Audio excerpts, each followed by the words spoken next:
This program is brought to you by the Caregiver Learning Academy, providing professional caregiver education and training in Southwest Colorado. I'm Roger Zalnaredis with the La Plata Economic Development Alliance. If you're looking to start, own, or grow a business here in La Plata County, the Alliance is your go-to resource for everything from finance to marketing to finding space. A couple of months ago, we interviewed Charlie Cole on this show about buying a business, tips for buying a business. And we got some inquiries saying, well, okay, I'm not thinking of buying a business, I'm thinking of selling a business. What can you tell us about that? So today on the show, we have Jennifer Sokol, who is a business intermediary with Cole & Company. Jennifer, thanks for being on the show with us. Thank you, Roger. And so you actually work with Charlie, huh? I do. So if I'm a business owner, when's the right time for me to start thinking of selling my business? Basically, as soon as you buy your business. So all the time. Management decisions should always be made with this in mind. Does it add value to the business? So buyers are looking for 3 to 5 years of steady growth, good positive trends. You want a good positive product. You're offering good services, good staffing. So all of your decisions should be made along the way with that thought in mind. As you're starting to think of that, what is some key information that you need when you're getting ready to put your business on the market? Financials and records are very important. So if you can't convince a lender and a buyer that your earnings are legit, it's very doubtful you'll be able to sell.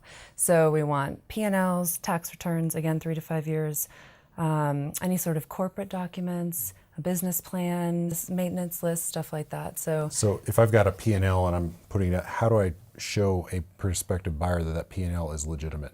You want it to match your tax returns. And very often they do not match the tax returns. That is important to fix that along the way. That's good to hear. So now that I've got my documents ready, I've put my business up for sale, how long should I expect it to take for that business to sell? Well, that depends on if your pricing is realistic. So, and it depends on how it's packaged, but a reasonably priced business could sell in a couple months. However, the average is about 9 months around here. We've seen 18 months, we've seen 3 years.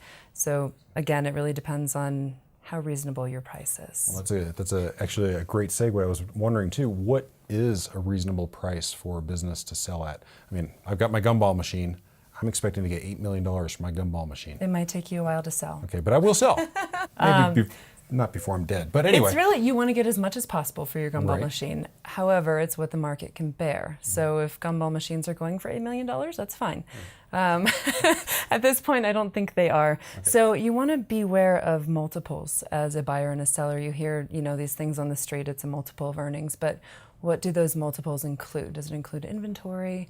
You have no idea. It often doesn't paint a full picture. So we can say, on average, Main Street businesses in Durango sell for 2.3 times earnings, but you want to look a little bit deeper into that. What are the earnings? What are we really looking at there?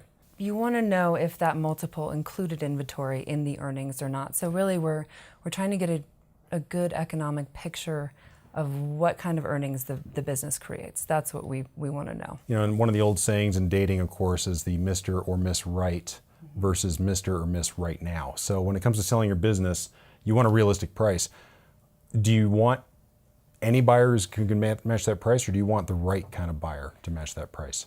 Well, what you don't want to do is eliminate too many buyers and say a buyer has to fit in this mold, because frankly, Main Street businesses have a lot of high risk, so they're harder to sell.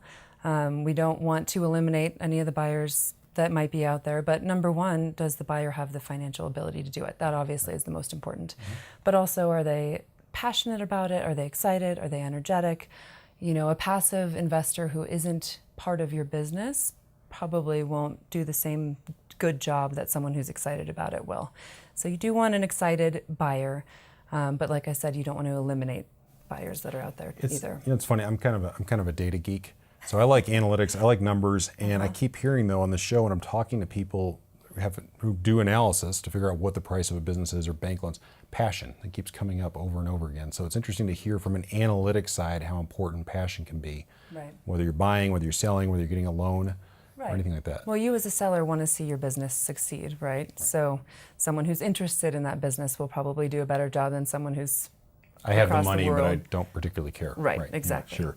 So now that I've sold my business, do I have any, now that I've sold my gumball machine, what are my ongoing obligations, if any? Do I get to just head off to Gumball Machine Fiji or? Not usually. Don't expect to just take your check and walk with no transition period. You have 20 years of running your gumball machine and all that knowledge that you've gathered along the way. And basically you have to transfer that knowledge along to the new buyer. So if a buyer and a lender sees that you may not be interested in sticking around to pass that knowledge on, they might back out of the sale.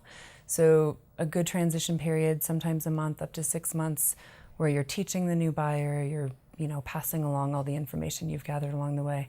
Definitely don't expect to just take the check and run. So I'm hearing that you should start planning to sell your business, say, when you buy it. Yes. You're looking for steady, positive trends, Yes. 3 to 5 years of good revenue growth, that you should be in it for the long haul, not just up to the sale date, but 1 to 6 months afterwards. Are there any other things that people should be aware of watching this show about selling a business? Paint an honest picture of your business. No business is perfect. The more honest your presentation is, the more likely a sale is. Don't expect that you have to cover things up and make it look perfect, because that's not reality. It's not going to scare a buyer off if you say, here's a something where we had problems. There's no such thing as a perfect business in general, so be honest. Great. Well, Jennifer, thank you very much for your Thank you time so today. much. Again, I'm Roger, and if you want to see this episode again, or you want more information about buying or selling your gumball machine or your business, please feel free to look us up at yeslpc.com or call us at 259-1700. Have a great day.